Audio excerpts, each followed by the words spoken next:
Timmy Turner doesn't need a wish to pull girls. How's my hair? Bruh. Perfect. The kid's got more game than me, but we don't need to dwell on that thought for too long. I can guarantee that he's had way more flings than you probably remember. Sure, we all know Trixie Tang and Tootie, his unapologetic stalker, but there are a lot more girls out there secretly into that butt tooth than anyone wants to admit. So I went through every episode, including movies and specials, and made a full list of every girl this little menace somehow managed to bag. We can't talk about Timmy's relationship without talking about the start of it all. Trixie Tang. Timmy, that was an amazing speech. Really? Timmy's first crush and his first rejection.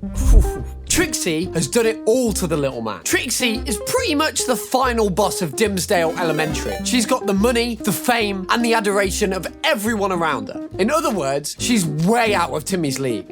But he either doesn't know or he's just too dense to take the hint. I brought a crudely drawn card. Pull! Like, I can be pretty dumb, but even I wouldn't go chasing after stuff I can never achieve. Like the respect of my parents, or a normal job. Anyways, just because she's got a serious case of bitch syndrome doesn't make her completely unattainable. In the episode, The Boy Who Would Be Queen, we find out that Trixie has a secret tomboy side, complete with the love of comic books and the ability to throw down for a good comic book.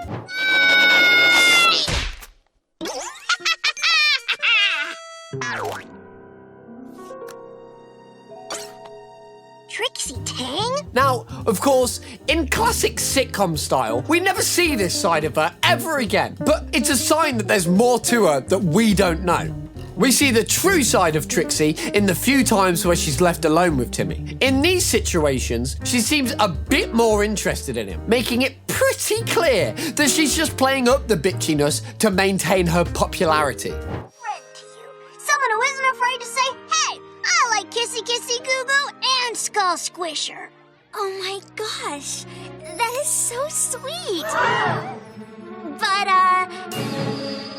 The first time Timmy makes some decent progress in the episode A Wish Too Far, where he actually gets a taste of popularity as well. Sure, it all falls apart because the fame gets to his head and he becomes a menace. But hey, progress is progress. I think it was really sweet the way you stood up for your friends, and I better do this quick. But the real golden episode that had me kicking my feet in glee is the 6th series finale, Wishology. Somehow, Timmy doesn't just win over Trixie, but the two of them actually get to kiss. Finally, he manages to get with the girl while trying to save the world at the same time. Timmy, how's my hair? Bruh. Perfect. You want me, darkness? You got me. And then everything gets reset by Jorgen, including Trixie's love for him. Am I the only one that's so damn tired of something or someone conveniently resetting the world anytime Timmy makes some sort of progress in his life that isn't getting picked on or tortured? Personally, I'd give up on romance if I were him. But we all know Timmy, and he is a determined little lad. In the episode Finding Emo, we get to see a glimpse of a romance that isn't with Trixie Tang. Oh, so who's the lucky girl? Her name is Missy. She's beautiful. At least I think she's beautiful. I sit behind her. Unlike Trixie, though, Timmy's a bit more on the side side with Missy. I guess it's the nerves from being rejected so many damn times. Have you talked to her? Of course I talked to her. I said... Timmy's got it bad for Missy. So bad, in fact, that when she dropped her phone at school, he couldn't even bring himself to call out to her. That's her cell phone. She dropped it at school. And when I called after her to give it back, all I could say was... She comes over to get it back from him, and Timmy has to figure out a way to talk to her without sounding like a broken generator. Wanda tells him to just be himself, but that obviously doesn't go very well. And be myself.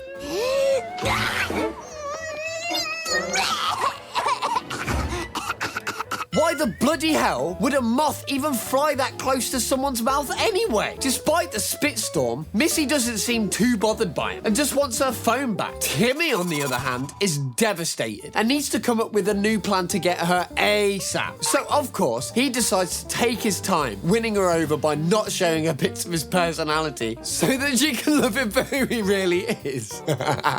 Nah, I'm with you. He wishes to be whatever she wants him to be. I don't have to be myself. I have fairies.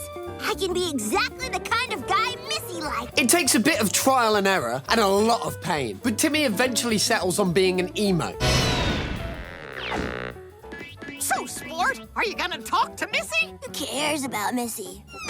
Wow, I haven't seen that much black eyeliner since my high school days. Do not ask. He gets his wish, but loses all of his emotions in the process, including what he felt for Missy. He also loses his love for his family, and thanks to that, we get this precious gem. Your dad is trapped under a car?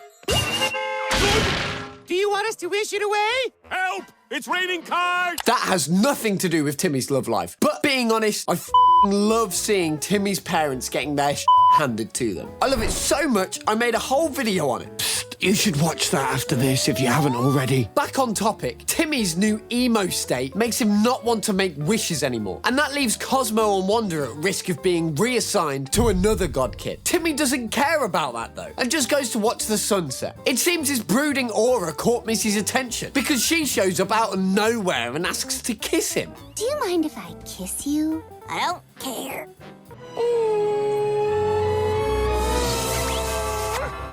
Can't be that easy, can it? Turns out the girl he just kissed was Cosmo in disguise. And the shock of it was so bad, he broke out of his emotionless state. What? I kissed Cosmo? You sure did, Sugar Lips.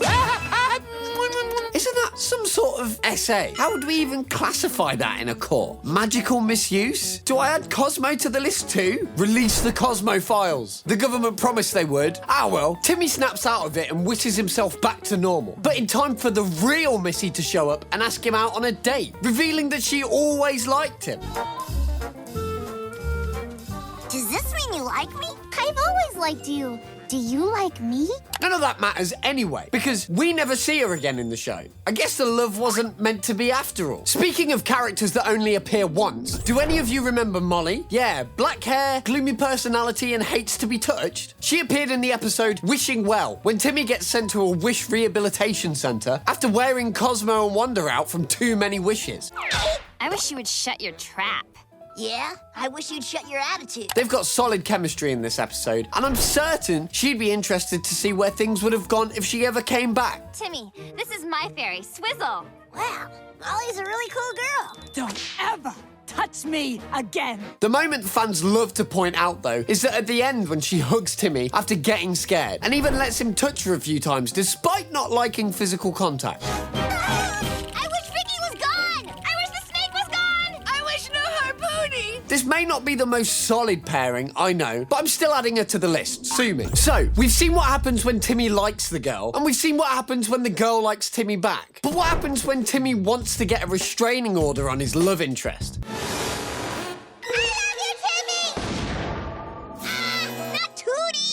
Our boy is straight up terrified, and I don't blame him, because Tootie is the little sister of Vicky. That's right, the Icky Vicky. Looking past the miracle that she lived up to the age of 10, she's also made it pretty clear that she's head over heels for Timmy. Edward, I think he's dreamy. Stop laughing at me. Valentine, come back. Despite Timmy making it very clear that he doesn't share the same feelings towards her, Tootie just keeps trying and trying and trying. You almost start to feel bad for her after a certain point. Timmy?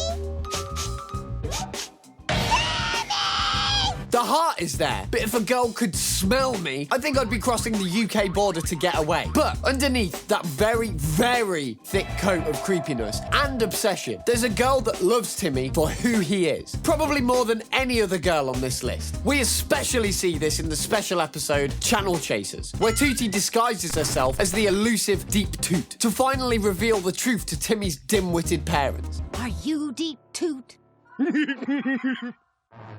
Yes, I am. Your babysitter, Vicky. She's meaner than you know. Nobody asked her to do this, and she's not getting anything out of it. Heck, she even hides her identity. She just cares about him and wants his torture to end. That says a lot about her. Beyond the show, though, there's also the movies, where we're shown repeatedly that once the two of them mature a bit, the feelings will definitely be mutual. But a lot of fans don't think the movies are canonical, so we won't touch on them for now. But it does just go to show that the crazy is just a phase. At least sometimes, anyway. If you think the crazy stops there, then oh my, you are dead wrong. Let's look at Veronica, Trixie's best friend and partner in crime when it comes to reminding Timmy that he's about as interesting as my Tinder profile. Sure. I'm political reporter for the school newspaper. Yeah, she has to know the names of all the total losers. She's basically Trixie with all the bitchiness turned up to 11, which honestly, I didn't think was physically possible. Now here's where things get weird. Despite treating Timmy like he's something she scraped off her shoe, Veronica apparently has a crush on him too. Okay, maybe crush isn't the right word. More like a psychopathic obsession. I think Timmy Turner is neat. Actually, my love for him burns with the white-hot intensity of 1,000 suns, but I can't let Trixie know that.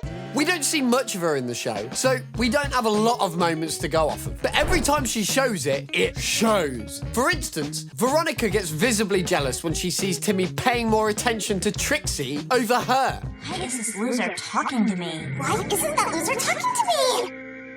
Like, girl, you spend half your time calling him a loser, and you're wondering why he's not talking to you? Well, I mean, to be fair, Trixie is doing the exact same thing, and he's talking to her. Yeah, she lays it on thick if you let her. However, she probably has less of a chance than anyone else on this list. Why? Well, for one, Timmy thinks she's batshit crazy, and to be honest, so do I. If the room filled with Trixie posters and action figures wasn't enough of an indicator, then I don't know what is. Okay, this one is going to be a bit hard for some of you guys, but Timmy actually has sparks with his literal potential murderer.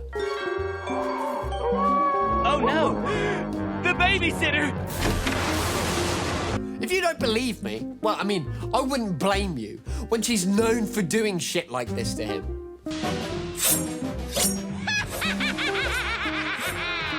But in the episode Love at First Height, Vicky's attitude towards her favourite twerp takes a drastic and, frankly, uncomfortable turn. The episode starts with the Turner family, along with AJ and Chester, taking a trip to Adrenaland, an amusement park with rides that end with a visit to the ER. Timmy, in particular, is obsessed with the Heartstopper, a ride that, personally, I wouldn't ever set foot on. And there's the Heartstopper, the tallest, fastest, and most lawsuit-prone roller coaster in the world! I mean, hear the name. It's called Heartstopper. Fuck. Man, if there isn't a big enough clue there. Unfortunately for him, though, he's way too short to get on the ride and gets stopped right at the entrance. After some failed shenanigans trying to get on the ride, Timmy eventually wishes to have the body of a 16-year-old, automatically making him tall enough to ride it. I wish I had the body of a 16-year-old! One growth spurt coming up!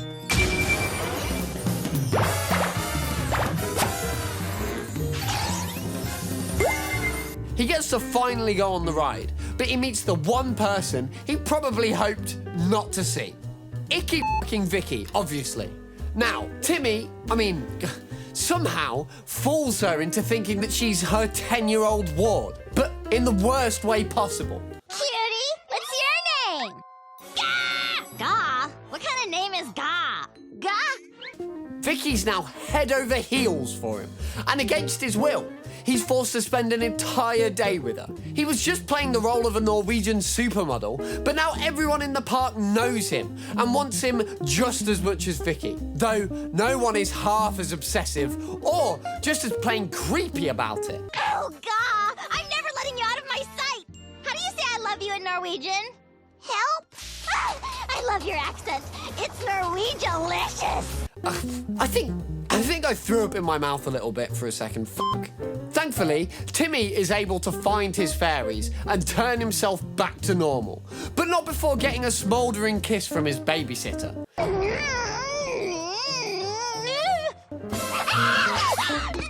What did you do with Gah? Safe to say that the incident left them both traumatized. But if you think that's the only time we got a glimpse of a reality where Timmy and Vicky get together, then unfortunately, you're dead wrong. And I really have to stress the unfortunately at that part. In the episode Snowbound, Timmy's dad takes Timmy to a ski resort to see his mum. For some damn reason, he decides to bring Vicky as well. And she's being paid double to be there. While Timmy's dad goes off to save his wife from a good time, Timmy and Vicky have to spend the day together against the 10-year-old's will. I just realized you don't have a snowboard. Now I do. Thanks to Vicky's evil antics, the two of them get caught in an avalanche that traps them in a cave together. A cave! While in there, Timmy finally lays all of his rage out on Vicky, even making her cry. Now I'm going to perish cold and alone! Oh, man. Maybe we could share our body heat by hugging? Despite his hatred for her, he still can't sit by and see a girl cry.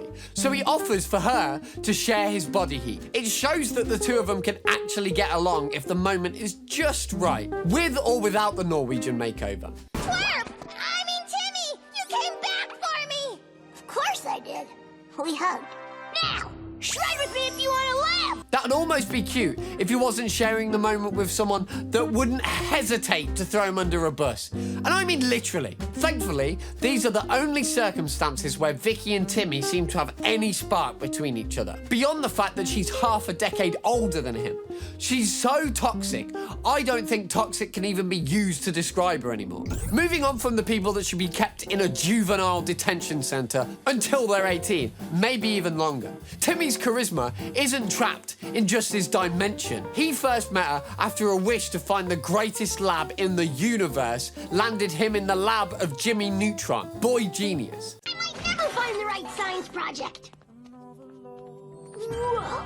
A video game dog box! At last, something that addresses basic human needs! Their first meeting isn't the most pleasant when Timmy crashes into her with a flying skateboard. I'm telling you, Susan B. Anthony could totally kick Madame Curie's butt! Not if she was tag team with Harriet Tubman. But Timmy quickly wins her over by doing something that Jimmy never does. He actually made her feel smart. You're asking for a girl's help? You actually value my opinion? Sorta. Careful, Cindy. It's a trick. I'll bet Neutron put him... No. I think he actually means it. Because of this, she assumes that he's a genius and takes an immediate liking to him. But, as we all know, that couldn't be further from the truth. Despite a flawed view of his intelligence, that's probably the best way of putting it, she ends up falling for both him and Jimmy, leading to a lot of fights for her attention. This is especially seen when both boys want to invite Cindy to the Friday the 13th dance happening in both of their universes. Cindy, this is all an incredible confabulation! I've had enough of you, Mr. Big Word Using Guy. You heard the lady. I am so a genius. Oh yeah? Prove it! Their fighting somehow leads to the two of them becoming very close friends and actually ditching Cindy to hang out with each other.